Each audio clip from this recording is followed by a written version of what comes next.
সর্ষের তেলের সঙ্গে বাঙালির আবেগ ওতপ্রোতভাবে জড়িয়ে।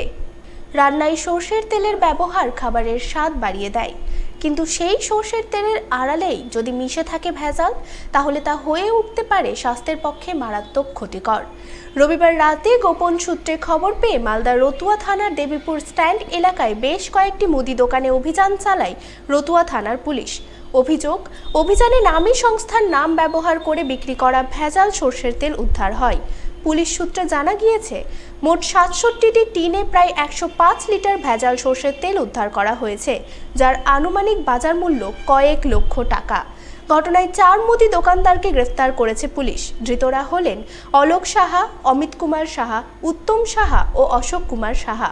সোমবার ধৃতদের চাঁচল মহকুমা আদালতে পেশ করে ১৪ দিনের পুলিশ হেফাজতের আবেদন জানানো হয়েছে।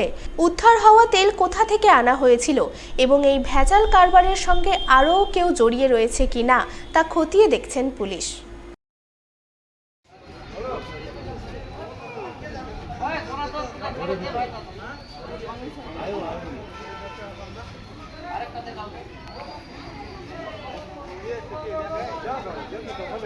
যেতে হবে বলো।